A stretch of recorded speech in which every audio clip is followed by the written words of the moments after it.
La mayoría de la gente ve el cuero, los parches, la reputación, y cruza la calle. Pero hay un código en el mundo de los motociclistas que los de afuera nunca ven. Un código sobre proteger a los indefensos, sobre manejar problemas que la policía no puede tocar. En una fría noche de noviembre, una mesera aterrorizada estaba a punto de descubrir ese código en carne propia. Llevaba semanas estancada. La policía le dijo que tuviera cuidado. Su jefe le dijo que lo ignorara. Pero cuando le susurró al ángel del infierno en la mesa 7, él no le dijo nada. Simplemente se levantó. Lo que sucedió en los siguientes 27 minutos restauraría tu fe en la humanidad y tal vez te haría ver a estos motociclistas bajo una luz completamente diferente. Antes de sumergirnos en esta historia increíble, quiero saber desde dónde estás viendo. ¿Eres de un pueblo pequeño como el de esta historia, o de una gran ciudad donde la gente pasa de largo sin siquiera mirarse? Comenta abajo y construyamos una comunidad de personas que creen en el verdadero coraje. Y si eres nuevo aquí, dale al botón de suscribirse porque este canal está dedicado a historias que importan. Historias sobre gente ordinaria haciendo cosas extraordinarias. Historias que desafían lo que crees saber sobre héroes, justicia y humanidad. Estamos por el impacto, por historias que se quedan contigo mucho después de terminar de verlas. No olvides suscribirte. Llévanos a los 1000 suscriptores. Que Dios te bendiga al hacerlo. Muy bien, entremos en materia. Esta es la historia de Lena Dean y una noche que lo cambió todo.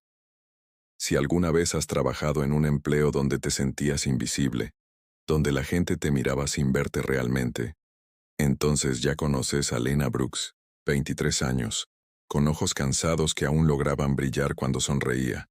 Lena era el tipo de persona que recordaba tu orden de café después de conocerte una sola vez. Preguntaba por tus nietos, por tu rodilla adolorida, por cómo había ido aquella entrevista de trabajo. En un mundo que se mueve demasiado rápido, Lena hacía que la gente se sintiera vista. Trabajaba en el restaurante de Rosie sobre la Ruta 44, uno de esos lugares clásicos americanos al borde del camino, con cabinas de vinilo rojo, una rocola que todavía tocaba discos de verdad y un letrero de neón afuera que había parpadeado de la misma manera desde 1987. La barra con borde cromado había visto 1.000.000 de codos, 1.000.000 de tazas de café, 1.000.000 de historias. No era elegante. Las baldosas estaban astilladas. Los ventiladores del techo se tambaleaban, y el café era apenas pasable. Pero la gente volvía. Volvían por Lena. Cada cliente habitual conocía su historia, porque ella nunca la convertía en un drama. La mencionaba casualmente mientras rellenaba tu agua, de la misma forma en que mencionarías el clima. Estaba pagándose sus estudios en la universidad comunitaria, tomando clases 3 mañanas a la semana en educación infantil. Quería ser maestra de kinder. Decía que los niños merecían a alguien que realmente los escuchara. Trabajaba el turno de la tarde en el restaurante de Rosie, de 5:00 p.m. a medianoche, de martes a sábado.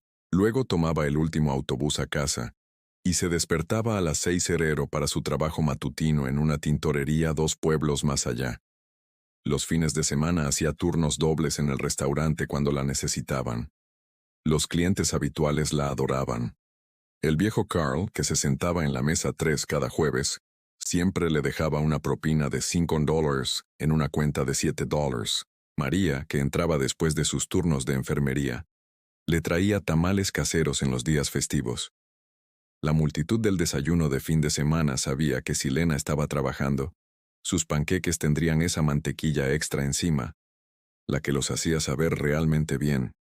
No lo hacía por las propinas, aunque ayudaban. Lo hacía porque le importaba que la gente saliera del restaurante de Rosie sintiéndose un poco mejor que cuando entraron. Su gerente, Denise, estaba menos impresionado. Él veía eficiencia, no amabilidad. Le gritaba por hablar demasiado con los clientes, aunque esos mismos clientes regresaban semana tras semana. Denise manejaba el restaurante como una fábrica, no como una comunidad. Pero Lena nunca dejó que eso cambiara quién era. Sonreía ante sus críticas, asentía, y luego volvía directamente a importarle la gente de todas formas. La Ruta 44 no era una autopista transitada, solo un tramo de 2 carriles conectando pueblos pequeños que el tiempo había olvidado en su mayoría. El restaurante estaba entre tierras de cultivo y bosque, un charco de luz en medio de mucha oscuridad. Los turnos nocturnos podían sentirse solitarios, especialmente en invierno cuando el sol se ponía a las 5 y la temperatura bajaba por debajo del punto de congelación. Algunas noches, Lena solo veía un puñado de clientes después de las 9:00. Un camionero tomando café, una pareja en un viaje por carretera, un lugareño que no podía dormir. Era trabajo honesto, trabajo duro, del tipo que te dejaba los pies adoloridos y oliendo a grasa de freidora. Pero era suyo. Tenía metas. Otro año de clases y tendría su título asociado. Otro año después de eso para su licenciatura. Ya había sido aceptada para hacer prácticas docentes en la primaria Riverside. Todo iba por buen camino. Todo tenía sentido. Tenía rutinas. Sabía qué mesas daban buenas propinas, en qué cafetera preparar el descafeinado, cómo manejar la temperamental máquina de hielo. Conocía el sonido del auto de cada cliente habitual, llegando al estacionamiento de grava. Hasta sabía qué cabinas elegían las parejas para primeras citas versus cenas de aniversario. El restaurante de Rosie no era solo donde trabajaba. Durante 40 horas a la semana era su mundo. Pero hace 3 semanas todo cambió. Y comenzó tan pequeño que casi no lo notó. Era una noche de martes, justo después de las 7, cuando Lena lo notó por primera vez. Entró solo, lo cual no era inusual. Muchos comensales solitarios pasaban por el restaurante de Rosie, pero algo en la forma en que se movía la hizo prestar atención. No miró el menú en la pared, no echó un vistazo buscando un buen asiento. Caminó directo a la mesa 9, la del rincón trasero con una vista clara de todo el restaurante, y se sentó de frente al salón, de frente a ella. Ella le llevó agua y un menú. Le dio su saludo cálido habitual. Él apenas miró el menú, ordenó café y una hamburguesa, hablando en un tono plano que no invitaba a la conversación. Lena captaba señales sociales para ganarse la vida. Sabía cuando alguien quería charlar y cuando querían que los dejaran en paz. Este hombre quería que lo dejaran en paz, así que le dio espacio. Le trajo su comida, rellenó su café 2 veces, pero cada vez que miraba en su dirección, él la estaba observando, no de la manera amistosa en que lo hacían los clientes habituales, ni siquiera de la manera incómoda en que lo hacían algunos hombres. Esto era diferente, metódico, como si la estuviera estudiando. Se quedó hasta que su turno terminó a medianoche. Tomó 3 tazas de café durante 5 horas. Dejó el cambio exacto, sin propina. Lena se olvidó de él en el momento en que salió, pero 3 días después, la noche del viernes regresó. Cabina diferente esta vez. Cabina 5, más cerca del mostrador. Misma rutina. Café, hamburguesa. Observando. Esta vez lo sintió más agudamente. Ese cosquilleo en la nuca cuando sabes que los ojos de alguien están sobre ti. Se encontró moviéndose diferente, consciente de su mirada siguiéndola de mesa en mesa. Cuando se agachó para limpiar la mesa 2, se sintió expuesta. Cuando se rió del chiste del viejo Carl, se sintió cohibida. Su presencia estaba cambiando cómo existía ella en su propio espacio de trabajo. Volvió el lunes, el miércoles, el viernes otra vez, siempre solo, siempre observando. Para la segunda semana, Lena conocía su patrón. Llegaba alrededor de las 7, ordenaba la misma comida, se quedaba hasta que ella terminaba su turno. Nunca causaba problemas, nunca decía nada inapropiado, nunca intentaba hablar con ella más allá de hacer su pedido, pero siempre estaba ahí, y siempre estaba observando. El segundo martes, notó su auto por primera vez, un sedán azul oscuro modelo antiguo, estacionado en el extremo más alejado del lote, donde la luz del reflector no llegaba del todo. Había cerrado el restaurante. Comenzó a caminar hacia la parada de autobús en la Ruta 44, y fue entonces cuando lo vio, motor encendido, luces apagadas, solo ahí sentado en la oscuridad. Su corazón golpeó fuerte contra sus costillas. Caminó más rápido. La parada de autobús estaba solo a 100 yardas del restaurante, justo bajo una farola, segura, pública, pero esas 100 yardas se sintieron como millas. Escuchó el auto comenzar a moverse. Lentamente salió del lote y se arrastró por el arcén, manteniéndose detrás de ella, 20 pies atrás. lo suficientemente cerca para que ella supiera que estaba ahí, lo suficientemente lejos para que él pudiera alegar coincidencia. Las manos de Lena temblaban cuando llegó a la parada de autobús. El auto se metió en una gasolinera al otro lado de la calle y se estacionó, motor aún encendido. Podía ver su silueta detrás del volante, observando. El autobús llegó. Ella subió. Cuando miró hacia atrás por la ventana trasera, su auto estaba saliendo, siguiendo al autobús. Se mantuvo detrás de ellos durante 3 paradas antes de desviarse. Lena no durmió esa noche. Le contó a Denise la mañana siguiente antes de su turno, tratando de mantener su voz firme, profesional, no histérica. «Hay este cliente», dijo. «Viene varias veces a la semana. Me observa todo el tiempo. Me siguió hasta la parada de autobús. Creo que siguió al autobús». Denise apenas levantó la vista de su papeleo. «¿Está pagando por su comida?», preguntó. «Sí», dijo Lena. «¿Está molestando a otros clientes?». «No, pero Denise me está molestando a mí». Denise suspiró como si ella estuviera haciéndole perder el tiempo. «Es un cliente que paga, Lena. No puedo prohibirle la entrada a alguien por mirar. Solo ignóralo. Haz tu trabajo». Ella lo intentó. Realmente lo intentó. Pero ignorarlo se volvió imposible cuando comenzó a aparecer cada noche que ella trabajaba. 5 noches a la semana, como un reloj. Cabinas diferentes, misma rutina. Y cada noche ese sedán azul oscuro estaría esperando en el estacionamiento cuando su turno terminara. La tercera semana, Lena presentó un reporte policial. El oficial que tomó su declaración fue lo suficientemente amable, hasta comprensivo. Escribió todo, pero cuando ella terminó dejó su pluma y le dio la mirada que había estado temiendo, la mirada que decía que sus manos estaban atadas. «Señora, entiendo que está asustada», dijo. «Pero él no la ha amenazado, no la ha tocado, ni siquiera se le ha acercado fuera del restaurante. Técnicamente no ha roto ninguna ley. Lo mejor que puedo hacer es documentar esto. Si él escala, si hace contacto, llámenos inmediatamente». Mientras tanto esté consciente de sus alrededores. Tal vez haga que alguien la acompañe al autobús. Esté consciente, como si fuera algo más que consciente, como si su presencia no estuviera consumiendo cada momento de sus turnos, cada caminata a la parada de autobús, cada mirada sobre su hombro.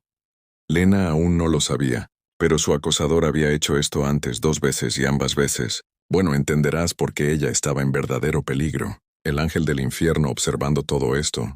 No estaba ahí por accidente. Su razón para estar en ese restaurante solo tendría sentido mucho después. La mayoría de la gente veía primero el chaleco de cuero, los parches, la insignia de la calavera que lo marcaba como miembro de uno de los clubes de motociclistas más notorios de América. Veían a Dean Oso Thompson entrar en una habitación y harían sus juicios en 3 segundos. Peligroso, criminal, alguien a evitar. Y Dean lo sabía. Después de 22 años usando ese chaleco, había aprendido a leer el miedo en los ojos de la gente, la forma en que agarraban a sus hijos un poco más cerca, la forma en que las conversaciones se detenían cuando pasaba.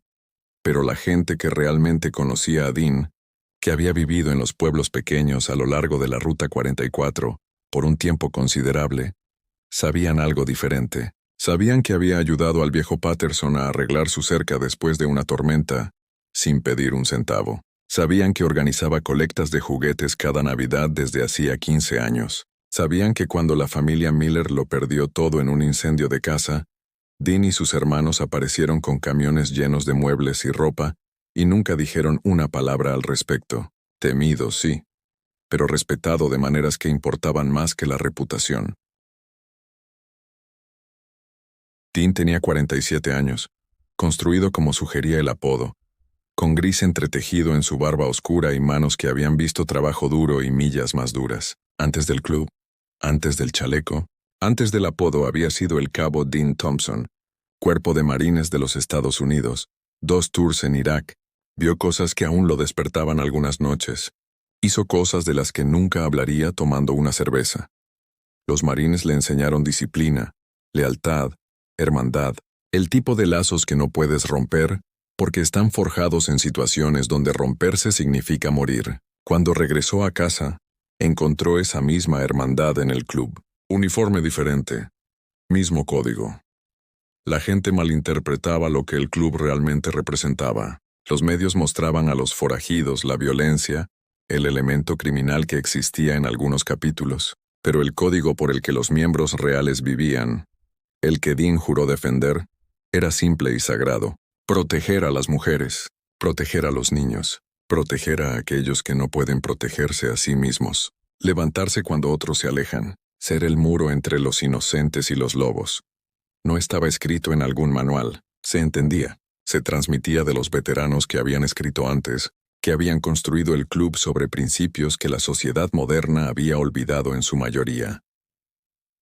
Dean estaba en el restaurante de Rosie esa semana, visitando a su hermana menor, Linda, quien se había mudado a un pueblo a unas 15 millas arriba de la Ruta 44 hacía 3 años. Ella era maestra de escuela, vivía una vida tranquila, y Dean se proponía visitarla cada pocos meses, ver cómo estaba, asegurarse de que estuviera bien, asegurarse de que estuviera a salvo. Se detenía en el restaurante de Rosie para cenar en su camino a su casa, porque era conveniente.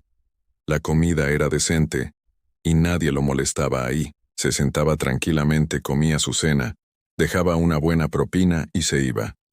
Ahora, esto es lo que las noticias no te dijeron. La visita de Dean esa semana en particular no era rutinaria. Linda lo había llamado. Voz tensa de preocupación, preguntó si podía venir a quedarse unos días. Nada específico, solo un presentimiento.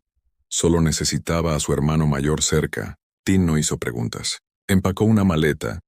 Le dijo a sus hermanos que estaría fuera por un tiempo y se fue. Eso es lo que significaba la familia. Eso es lo que significaba el código. Pero había más sobre por qué Dean no podía alejarse de alguien en problemas. Algo que moldeó cada decisión que había tomado durante los últimos 15 años.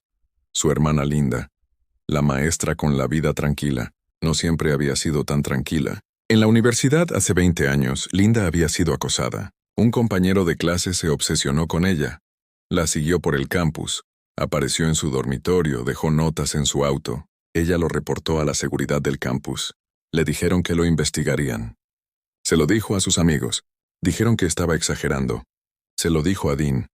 Pero él estaba en el extranjero en su segundo tour, al otro lado del mundo, impotente para hacer algo excepto preocuparse.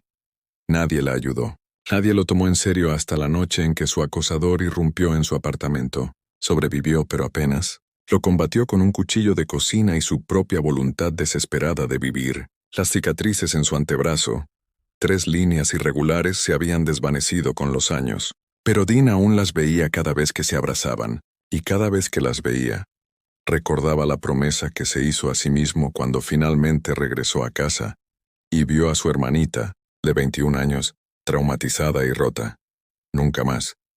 No bajo mi vigilancia, no a nadie. Dean notó al acosador en su primera noche en el restaurante de Rosie. No conocía a Lena. No le debía nada. Pero lo que hizo a continuación vino de una promesa que hizo hace 15 años, una promesa que aún lo atormentaba. Noche de martes, el mismo turno que Lena había estado trabajando durante 3 años, pero nada se sentía igual ya. Denise se había ido temprano, algo sobre la obra de teatro escolar de sus hijos, lo que significaba que Lena estaba sola al frente con solo Miguel en la cocina. La hora pico de la cena había pasado a las 9:00, y ahora a las 11:30, el restaurante tenía esa sensación hueca que viene con las luces fluorescentes y las cabinas vacías. 4 clientes en total. Una pareja anciana terminando su pastel en la cabina 2. Un camionero bebiendo café en el mostrador. Dean en la cabina 7, metódico con su pastel de carne y puré de papas. Y él, David Keir, 34 años, aunque Lena no conocía su nombre todavía. Para ella, era solo el hombre que había estado robándole su paz durante 3 semanas seguidas. Pero esta noche se sentía diferente. Keir estaba agitado. Apenas tocó su comida. Solo seguía revisando su teléfono, escribiendo algo, borrándolo, escribiendo de nuevo. Su pierna rebotaba bajo la mesa. Miraba a Lena, luego a su teléfono, luego de vuelta a Lena. La energía que emanaba de él era maníaca, inestable, como si algo dentro de él se estuviera tensando más y más. Lena había aprendido a leer los estados de ánimo de la gente para sobrevivir, y cada instinto que tenía estaba gritando que algo estaba mal, que algo estaba a punto de suceder. Había echado un vistazo por las ventanas delanteras durante su último paso por el comedor, y su estómago se había hundido. El sedán azul oscuro de Keir no estaba en su lugar habitual al borde del lote. Estaba estacionado directamente bajo la farola, justo frente a la parada de autobús bloqueándola. Imposible de perder. Nunca había hecho eso antes. Siempre había mantenido alguna apariencia de coincidencia, de negación plausible, pero esta noche había abandonado la apariencia. Esta noche quería que ella supiera que estaba esperando, quería que ella supiera que no había escape. Las manos de Lena temblaban mientras rellenaba el café del camionero. No podía llamar a la policía. Ya se había aprendido esa lección. Todavía no ha roto ninguna ley, señora. Documente y llame si escala. ¿Pero qué significaba escalar? ¿Tenía que esperar hasta que él la agarrara?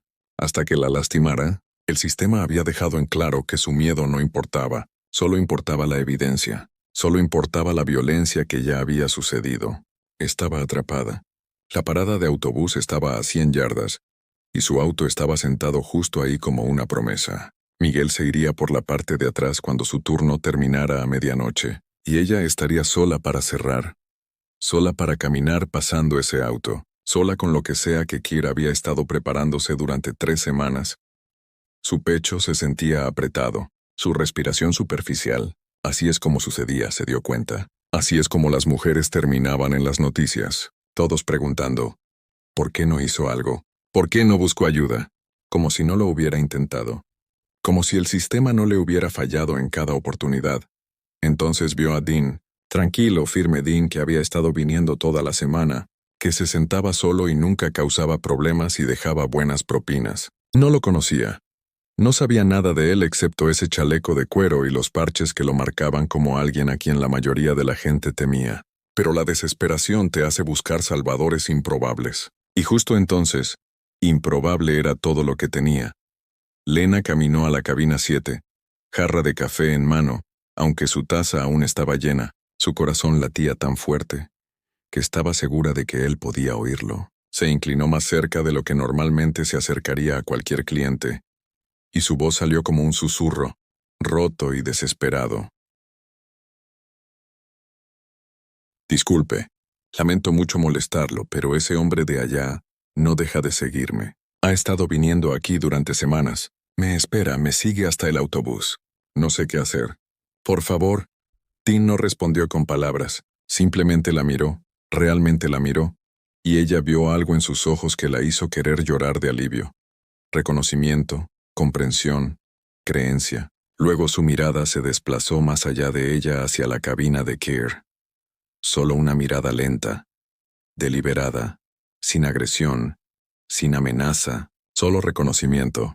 Y Keir sonrió lento y confiado, como si acabara de ganar algo, porque no tenía idea de con quién estaba tratando.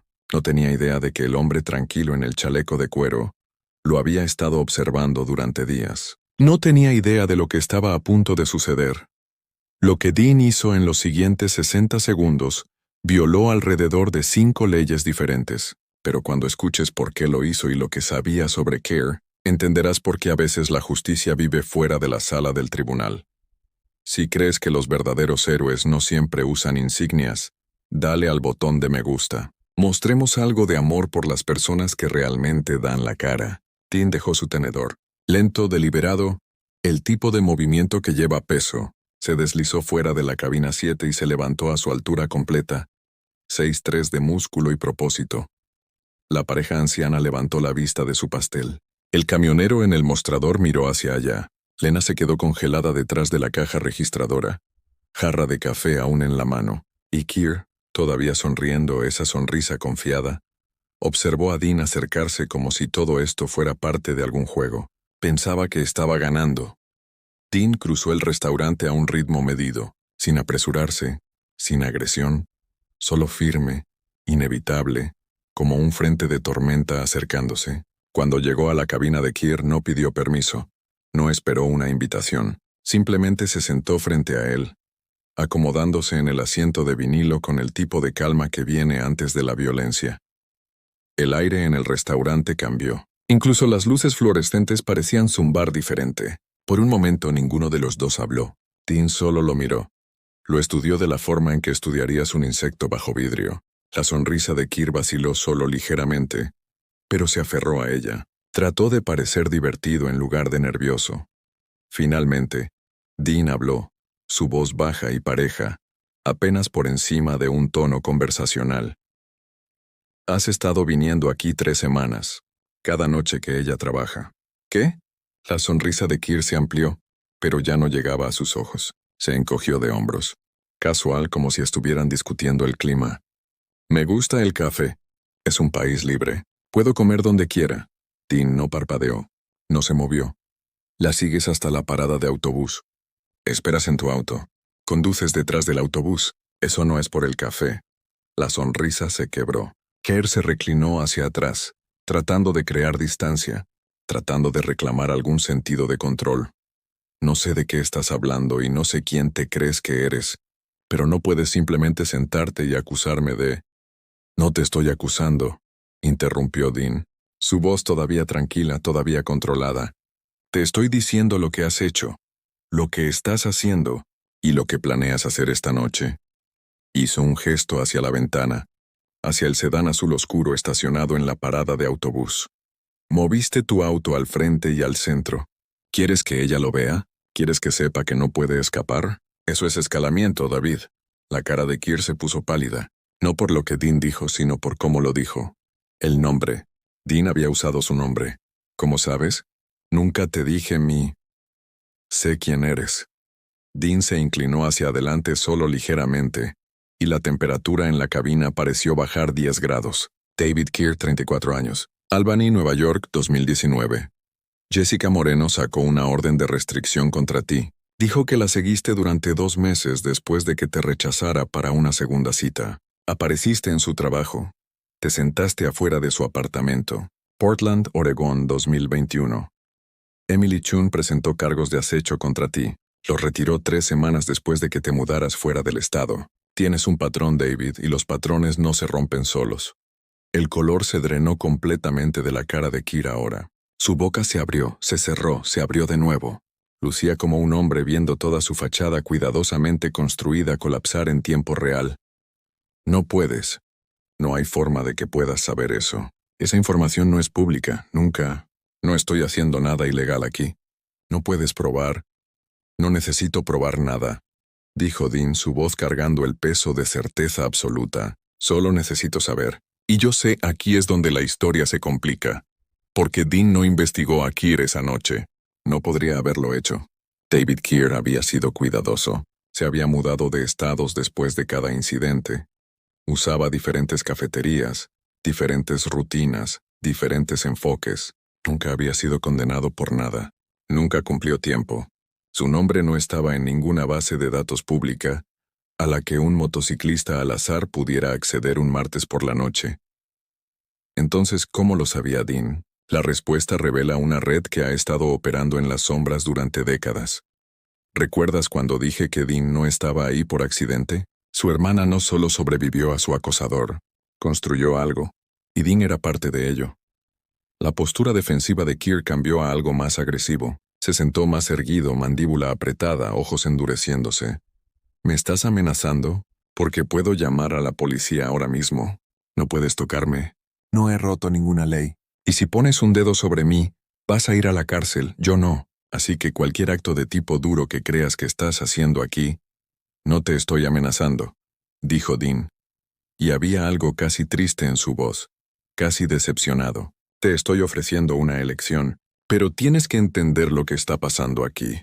Ya no eres anónimo, ya no eres invisible. Sabemos quién eres, lo que has hecho y lo que estás planeando. Y esto termina esta noche de una forma u otra. Keir miró hacia la puerta calculando. Su auto estaba justo ahí a 20 pies. Podía correr. Podía llegar antes de que este motociclista pudiera atraparlo, llamar a la policía, presentar una queja por acoso, hacerse la víctima. Pero algo en la expresión de Dean lo detuvo, algo que sugería que correr sería la peor decisión que podría tomar. Keir tomó una decisión en ese momento, la decisión equivocada. Se levantó rápido volcando su vaso de agua y apuntó un dedo a Dean. No sabes con quién te estás metiendo. Tengo derechos. Tengo abogados. ¿Y tú? Eres solo un matón en un chaleco de cuero que cree que puede intimidar a la gente. Bueno, no va a funcionar. Te veré en la corte. Seré tu dueño. Y lo que sucedió a continuación sería capturado en las cámaras de seguridad del restaurante. Metraje que eventualmente llegaría a 14 millones de personas.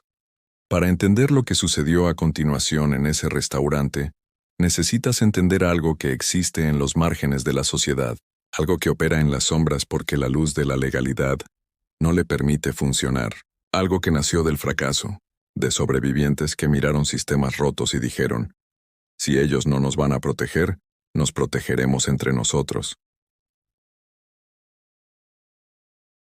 La hermana de Dean, Linda, no solo sobrevivió su ataque hace 20 años, se transformó. Mientras se recuperaba, acostada en esa cama de hospital con 3 puntos en su brazo y consejeros de trauma diciéndole que procesara sus sentimientos, tomó una decisión. Comenzó a documentar. Encontró foros en línea donde otras sobrevivientes compartían sus historias. Descubrió un patrón aterrador. Los mismos hombres una y otra vez, moviéndose de ciudad en ciudad, de estado en estado, encontrando nuevas víctimas porque el sistema legal trataba cada caso como aislado. Las órdenes de restricción no se transferían. Las bases de datos policiales no se comunicaban entre jurisdicciones. Un acosador podía aterrorizar a una mujer en Albany, enfrentar consecuencias mínimas, mudarse a Portland y empezar de nuevo con un historial limpio. Así que Linda construyó algo. Comenzó pequeño. Solo un grupo privado de Facebook para sobrevivientes en su estado. Compartían información, fotos, placas de auto, patrones de comportamiento se advertían entre sí. Cuando alguien reconocía un nombre o rostro, corrían la voz. Aléjate de este hombre. Es peligroso. Esto es lo que me hizo a mí. En 2 años el grupo tenía 300 miembros. En 5 años se había extendido a 17 estados. Pero la información sola no era suficiente. Saber que un depredador existía no lo detenía. Ahí es donde entraron los clubes de motociclistas. Linda contactó a Dean. Le contó lo que estaba construyendo. Preguntó si sus hermanos ayudarían. No con violencia. Había sido clara sobre eso. La violencia te convertía en el criminal. La violencia les daba munición, pero presencia, protección, ser el elemento disuasivo que la policía no podía ser. Eso era diferente. Eso era posible. Dean lo llevó a su capítulo. Algunos de los miembros más viejos eran escépticos. Esto no era asunto del club, dijeron. Esto era involucrarse en problemas civiles. Pero los tipos más jóvenes, los que tenían hijas, hermanas, madres que habían compartido sus propias historias de ser seguidas, acosadas, despedidas por las autoridades, ellos entendían. La votación pasó. En un año capítulos en otros 6 estados se habían unido. En 5 años eran 17 estados. Más de 400 motociclistas, todos conectados a la red de Linda. Lo llamaron la vigilancia silenciosa. Sin sitio web, sin presencia en redes sociales, sin publicidad. Solo sobrevivientes compartiendo información y motociclistas listos para responder cuando esa información indicaba peligro inminente. La red rastreaba patrones. Cuando un delincuente conocido se mudaba a una nueva área, alertaban al capítulo local. Alguien vigilaba, no acosando, no hostigando, solo estando consciente, estando listo. Dean recibió el mensaje de texto sobre David Keir 2 días antes de que Lena le susurrara esas palabras desesperadas. Linda había marcado el nombre de Keir cuando solicitó un apartamento a 15 millas de su pueblo. Una de las miembros de su red en Portland había reconocido el nombre. Envió toda la documentación, los cargos retirados de Emily Chun, la orden de restricción de Jessica Moreno, una tercera mujer en Seattle que nunca presentó cargos, pero compartió su historia anónimamente. El patrón era claro. Keir se mudaba cada 2 años, siempre a pueblos más pequeños donde los registros eran más difíciles de rastrear. Siempre encontraba mujeres jóvenes trabajando en empleos de servicio, mujeres que eran visibles, accesibles, solas de noche. La red sabía que se había mudado al área. Estaban esperando que él escalara, esperando que eligiera un objetivo, y cuando Dean entró al restaurante de Rosie esa primera noche, vio a Keir observando a Lena con esa intensidad metódica, vio su incomodidad, su miedo, supo, le envió un mensaje a Linda. Ella confirmó. David Keir, 34 años, sedán azul oscuro, se sienta durante horas observando a meseras jóvenes. Es él. Dean no conocía a Lena, no le debía nada. Pero la vigilancia silenciosa no funcionaba de esa manera. No esperabas una conexión personal. No esperabas permiso. Veías un lobo rondando una presa y te interponías. Ese era el código. Esa era la promesa que todos habían hecho. Ahora, legalmente hablando, esto es vigilantismo. La policía no lo respalda. Los medios no lo reportan. Si las autoridades supieran el alcance completo de lo que hace la vigilancia silenciosa, habría investigaciones, posiblemente arrestos, compartir información personal sobre individuos, rastrear sus movimientos, organizar respuestas. Existe en áreas grises legales en el mejor de los casos, territorio claramente ilegal en el peor. Pero para las más de 200 mujeres que esta red ha protegido durante los últimos 15 años, es la diferencia entre la vida y la muerte. ¿Recuerdas al oficial de policía que le dijo a Lena que no había nada que pudiera hacer? No estaba equivocado legalmente. David Keir no había roto ninguna ley en esta jurisdicción. Era un cliente en un restaurante. Tenía todo el derecho de estar ahí. Tenía todo el derecho de estacionar su auto donde quisiera en un estacionamiento público. Hasta que hiciera contacto físico, hasta que emitiera una amenaza directa, la ley no podía tocarlo. Y para cuando la ley pudiera actuar, para cuando hubiera cruzado ese umbral legal, sería demasiado tarde. Lena ya estaría lastimada. Ya estaría traumatizada, ya sería otra estadística. Exactamente por eso existe esta red. Porque el sistema legal está diseñado para castigar crímenes que ya han sucedido, no prevenir crímenes que aún no han ocurrido. Porque las órdenes de restricción son papel, y el papel no detiene a depredadores determinados. Porque las mujeres han estado gritando al vacío durante décadas, rogando a alguien que tome sus miedos en serio antes de que se justifiquen con violencia. Y el vacío sigue respondiendo: no podemos ayudar hasta que te lastime. La vigilancia silenciosa dice algo diferente. Dice: te creemos. Vemos el peligro y no esperaremos. Suscríbete si crees que esta red debería existir en cada estado. De vuelta en el restaurante, Keir estaba de pie, agua aún goteando del vaso volcado, dedos aún apuntando a Dean como un arma que pensaba que tenía poder. Su cara estaba enrojecida, esa energía agresiva irradiando de él en olas. Agarró su chaqueta de la cabina, movimientos nerviosos y agitados. Ya terminé aquí, y vas a arrepentirte de esto. Se giró hacia la puerta, dio 2 pasos. Dean se levantó, se movió al pasillo, y de repente el camino de Keir estaba bloqueado. Sin agresión, Dean no lo tocó. No levantó las manos, no hizo ningún gesto que pudiera llamarse asalto. Simplemente existió en el espacio entre Keir y la salida. Inamovible, absoluto. «No la vas a seguir esta noche», dijo Dean. Su voz todavía ese mismo tono controlado y tranquilo. «Ni ninguna noche». La cara de Keir pasó de enrojecida a roja a casi morada. «Quítate de mi camino.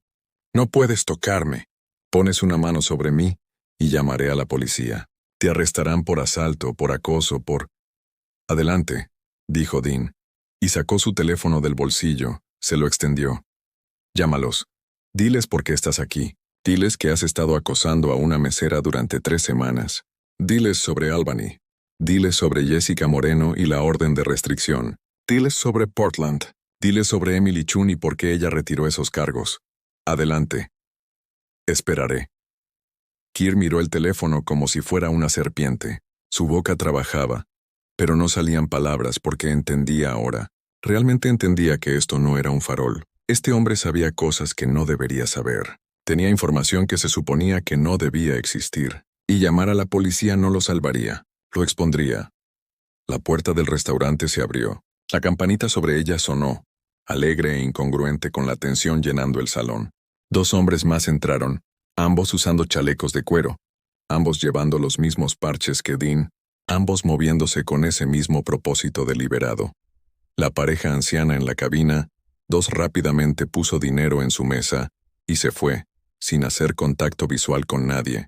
El camionero en el mostrador de repente recordó que tenía un lugar donde estar. Los 2 motociclistas no dijeron una palabra, simplemente caminaron a la cabina de Keir y se sentaron, uno a cada lado de donde había estado sentado, llenando el espacio, haciendo una declaración sin habla. Miguel, el cocinero, había salido de la cocina ahora, de pie junto a Lena detrás del mostrador, su presencia diciendo: «No estás sola. Estamos aquí». Kir miró a los dos hombres en su cabina. Miró a Dean bloqueando la puerta. Miró las ventanas calculando si podía lograrlo. Si correr era una opción. El pánico se estaba instalando ahora. Pánico real. El tipo que viene cuando te das cuenta de que ya no tienes el control. Cuando te das cuenta de que no eres el depredador, eres la presa. Siéntate, dijo Dean, no una petición. Una instrucción. Kir vaciló. Su lenguaje corporal gritando que quería correr, quería pelear, quería hacer cualquier cosa menos cumplir. Pero las matemáticas de la situación eran claras. 3 hombres grandes, una salida, ningún testigo que lo ayudaría. Se sentó. Dean se deslizó de vuelta a la cabina frente a él. Los otros 2 motociclistas permanecieron en silencio, flanqueando a Kir, su presencia más efectiva que cualquier amenaza hablada. Dean cruzó sus manos sobre la mesa, se inclinó ligeramente hacia adelante. Tienes 2 opciones, David. Y necesito que entiendas algo antes de que te las explique. Esto no es sobre venganza. Esto no es sobre lastimarte. Esto es sobre asegurarnos de que nunca le hagas a otra mujer lo que le hiciste a Jessica, a Emily, a la mujer en Seattle cuyo nombre probablemente ni siquiera recuerdas. Esto es sobre detener el patrón. Kir estaba respirando rápido ahora, respiraciones superficiales, sus ojos moviéndose entre los 3 hombres rodeándolo. ¿Qué quieres? ¿Dinero? ¿Es esto extorsión? Porque si creen que... No quiero tu dinero, interrumpió Dean. Quiero que entiendas que estás parado en una encrucijada. Lo que suceda después depende completamente de qué elección hagas. La opción 1 es simple. Te vas ahora mismo. Subes a tu auto, te alejas, y nunca regresas a este restaurante. Nunca contactas a Lena. Nunca la sigues. Te mudas de esta área en 30 días. Y entiendes que estamos observando para siempre. La vigilancia silenciosa no olvida. No dejamos de rastrear. Escalas con cualquier mujer en cualquier lugar y lo sabremos. Y la próxima vez no habrá conversación. La mandíbula de Kir se apretó. ¿Y la opción 2? Dean sostuvo su mirada. La opción 2 es más difícil. La opción 2 requiere coraje que probablemente no tienes, pero es la única opción que realmente arregla algo. La opción que Dean le dio a Kir no era lo que piensas. No era violencia. No eran amenazas. Era algo mucho más permanente. Y cuando Kir se dio cuenta de lo que Dean estaba realmente ofreciendo, todo cambió. Dean sacó una tableta de dentro de su chaleco. El gesto fue tan inesperado, tan fuera de lugar con el cuero y los parches y la presencia intimidante, que Kir realmente parpadeó en confusión. Dean la puso sobre la mesa entre ellos, la pantalla aún oscura. La opción 2, dijo Dean, es que enfrentes lo que has hecho, no en una corte, no en algún proceso legal que se arrastrará por años y terminará en nada. Lo enfrentas con las mujeres que lastimaste, admites lo que hiciste, te disculpas, y lo dices en serio. Y obtienes ayuda. Kir soltó una risa aguda y amarga. Estás loco.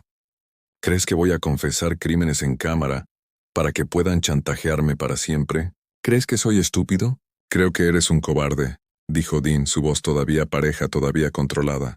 Creo que has pasado años aterrorizando mujeres porque podías, porque eran vulnerables y tú tenías poder y nadie te detuvo. Creo que te cuentas historias sobre cómo no es realmente tan malo, cómo realmente no estás lastimando a nadie, cómo están exagerando.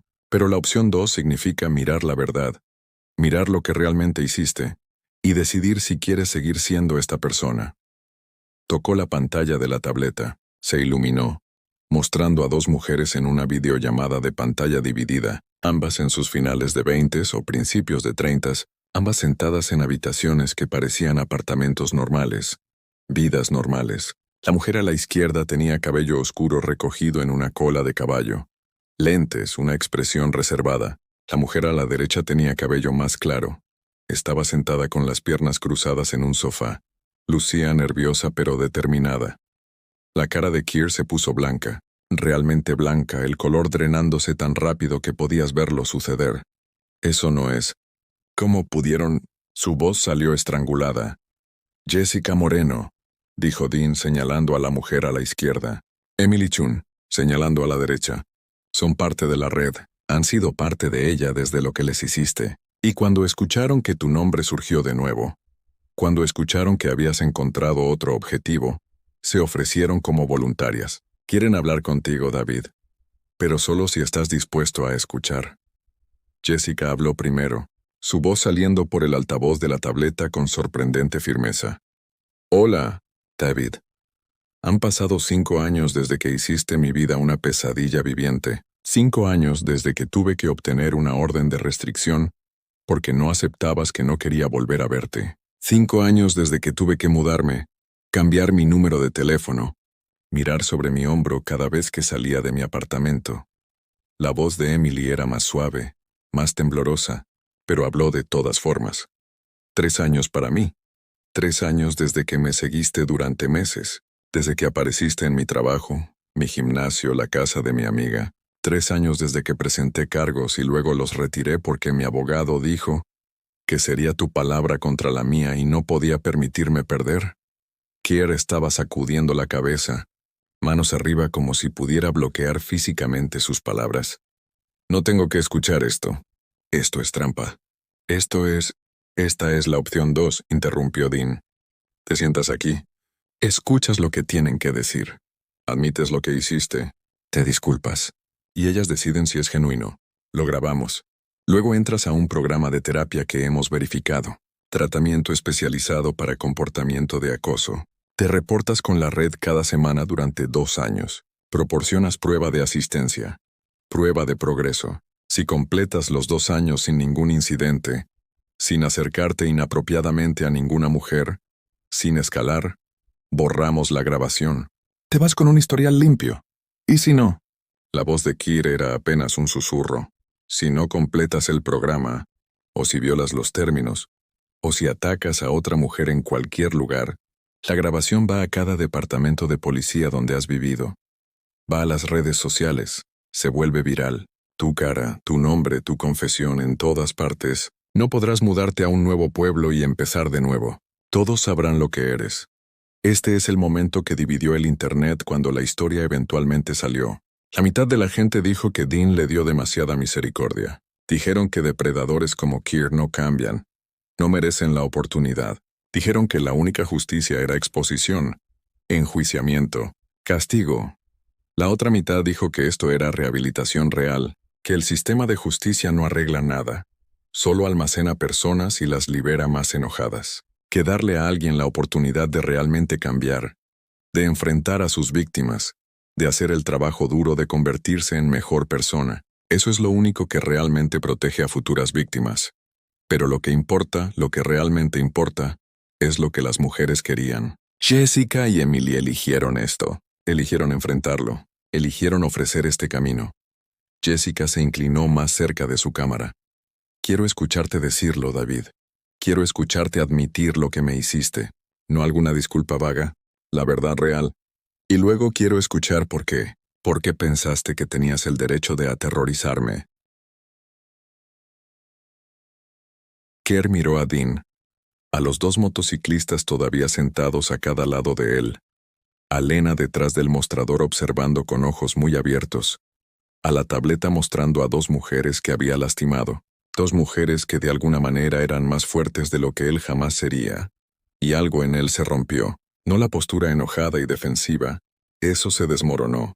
Lo que quedó debajo era más pequeño, asustado, perdido. Tengo miedo, susurró.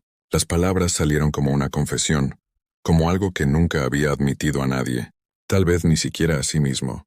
Siempre tengo miedo, de que no soy lo suficientemente bueno, de que nadie me va a querer. Y cuando alguien es amable conmigo, cuando sonríen o se ríen de algo que digo, me convenzo de que significa más de lo que significa. Y luego cuando no me quieren, cuando dejan eso claro, se siente como si estuvieran diciendo que no valgo nada. Y no puedo manejar eso. Así que sigo intentando. Sigo apareciendo porque si tan solo pudiera hacer que vean, que entiendan, entonces tal vez... Se detuvo. Miró la cara de Jessica en la pantalla. Vio el dolor ahí, el miedo que había causado. Lo siento mucho. Me decía a mí mismo que solo era persistente, solo mostrándote que me importaba, pero te estaba aterrorizando.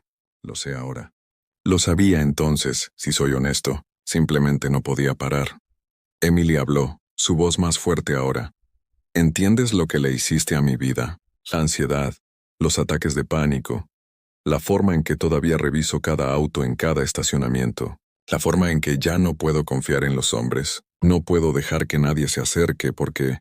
¿Qué tal si resultan ser como tú? Entiendo, dijo Keir y las lágrimas corrían por su cara ahora. Robé tu paz, robé tu seguridad y nada de lo que diga puede devolvértela. Pero quiero intentar. Quiero obtener ayuda. Quiero dejar de ser esta persona. Si estás aquí, eso significa que amas esta historia. No olvides suscribirte como una forma de apoyo al inmenso trabajo que hacemos, creando historias como esta. David Keir eligió la opción 2. Después de una conversación de 1 hora con Jessica y Emily, después de admitir específicamente lo que le había hecho a cada una, después de escuchar cómo sus acciones habían destrozado su sentido de seguridad, aceptó los términos. Dean grabó todo, la confesión, la disculpa, el compromiso de cambiar. Luego Dean le dio el nombre y dirección de un terapeuta 3 pueblos más allá, un especialista en patrones de comportamiento obsesivo que trabajaba con la red. La primera cita de Keir estaba programada para el siguiente lunes. Se le dijo que se reportara cada domingo por la noche, con un miembro de la red, proporcionara documentación de sus sesiones y reportara cualquier impulso o lucha inmediatamente. Eso fue hace 18 meses al momento de esta grabación. 18 meses de sesiones de terapia semanales. 18 meses de reportes. 18 meses haciendo el trabajo duro e incómodo de entender por qué se había convertido en un depredador y eligiendo convertirse en algo diferente. La red confirmó su asistencia a cada sesión, verificó sus reportes de progreso, monitoreó sus redes sociales, sus movimientos, sus interacciones, y en esos 18 meses no ha habido nuevas víctimas, ninguna violación, ningún escalamiento. Trabaja en un almacén ahora, turno de noche, interacción mínima con el público. Vive solo, va a terapia, se reporta. Vive una vida tranquila que no deja trauma a su paso. Jessica y Emily ambas reportaron algo que nunca obtuvieron del sistema legal. Cierre.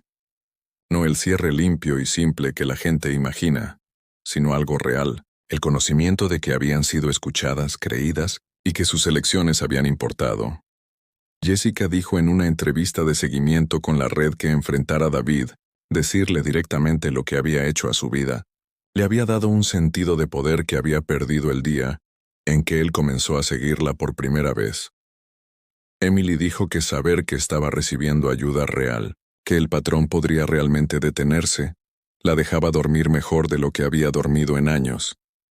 Ninguna de ellas lo había perdonado, y la red nunca les pidió que lo hicieran, pero habían encontrado algo mejor que el perdón. Habían encontrado agencia. Para Lena, esa noche terminó diferente de lo que podría haber sido. Terminó su turno a salvo. Cuando llegó la medianoche y cerró el restaurante, Dean y sus 2 hermanos estaban esperando, no dentro del sedán de Keir que había estado estacionado en la parada de autobús. Ese auto se había ido. Keir se había ido manejando 2 horas antes, conmocionado y roto, pero vivo y libre para elegir sus próximos pasos. Dean le pidió a Lena su dirección. Ella vaciló solo por un momento antes de decírsela. Los 3 motociclistas siguieron su autobús. La escoltaron hasta el edificio de su apartamento. Esperaron hasta que estuvo adentro con la puerta cerrada con llave, antes de irse rodando hacia la noche de noviembre. Ella continuó trabajando en el restaurante de Rosie. Terminó su título asociado 8 meses después. Aplicó a un programa de 4 años para trabajo social, en lugar de educación infantil. Algo había cambiado en ella. Había sido salvada, y ahora quería salvar a otros. Se graduó con honores 2 años después de esa noche. Pasó su examen de licencia, y ahora trabaja como defensora de víctimas en una organización sin fines de lucro que ayuda a mujeres a navegar el sistema legal cuando están enfrentando acoso, violencia doméstica o hostigamiento. Ha ayudado a 43 mujeres solo en el último año. Las ayudó a presentar reportes, obtener órdenes de restricción, encontrar vivienda segura, acceder a terapia. Le dice a cada una de ellas que no están locas, que no están exagerando y que su miedo es válido. Lena todavía está en contacto con Dean. Hablan cada pocos meses, usualmente solo mensajes rápidos checando cómo están. ¿Cómo está el trabajo? ¿Cómo está la vida? ¿Estás bien? Se casó el año pasado con un hombre que conoció en la organización sin fines de lucro donde trabaja. Tuvieron un bebé hace 6 meses. Y cuando Dean visitó para conocer a su sobrino honorario, Lena lo presentó a su esposo como tío Oso, el hombre que salvó mi vida. Dean sostuvo a ese bebé con el mismo cuidado gentil que había mostrado esa noche en el restaurante. Y si mirabas de cerca, podías ver que sus ojos estaban húmedos. La historia se volvió viral de una manera que ninguno de ellos esperó. La pareja anciana que había salido del restaurante esa noche antes de que las cosas escalaran, había grabado unos 30 segundos de video en un teléfono celular. Solo Dean sentándose frente a Keir. La tensión visible incluso en el metraje granulado. Lo publicaron en TikTok 2 días después con el título Ángel del infierno protege a mesera de acosador en restaurante local. Sin contexto, sin explicación, solo esos 30 segundos. Y ese título obtuvo 14 millones de vistas en 72 horas. Las noticias lo retomaron. Estaciones locales primero, luego regionales, luego nacionales. Todos querían entrevistar a Dean. Él declinó cada solicitud. Todos querían saber sobre la red. Linda la mantuvo anónima. Lo que hacían existía en áreas grises legales, y la exposición significaba escrutinio, significaba enjuiciamiento potencial, pero el impacto fue innegable. En los 6 meses después de que el video se volviera viral, la red documentó más de 40 intervenciones similares a nivel nacional. Hombres acercándose a mujeres en bares, en calles, en estacionamientos, solo para encontrarse enfrentando motociclistas que educada, pero firmemente sugerían que siguieran su camino. Mujeres contactando a la red antes de que las situaciones escalaran, obteniendo protección antes de convertirse en víctimas.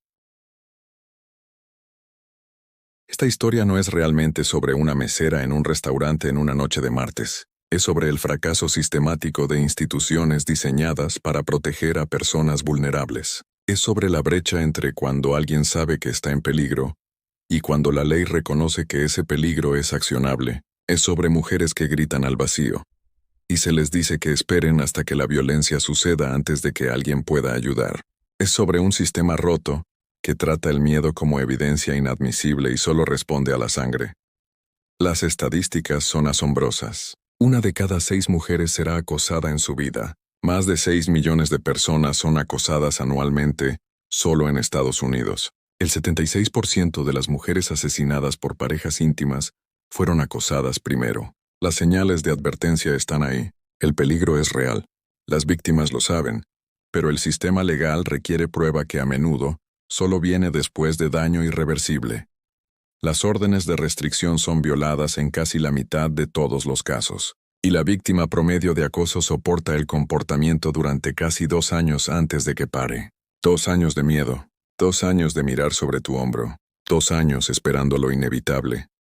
Ante este fracaso, soluciones basadas en la comunidad han surgido, no porque la gente quiera eludir la ley, sino porque la gente está muriendo mientras la ley se pone al día. La vigilancia silenciosa es solo un ejemplo.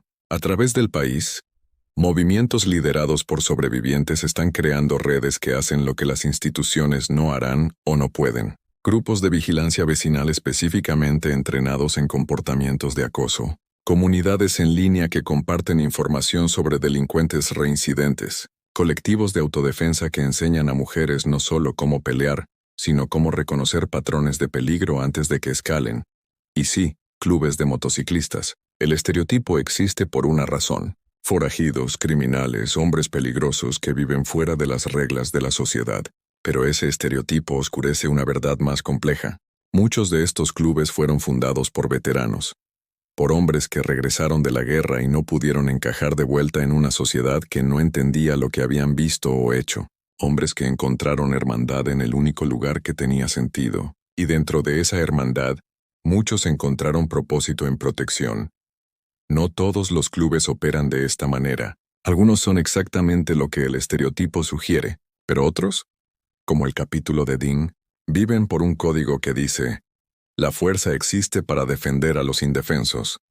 Dean se sentó para una entrevista 6 meses después de esa noche en el restaurante de Rosie. Estaba reacio, incómodo con la atención, pero aceptó porque Linda lo convenció de que la historia importaba.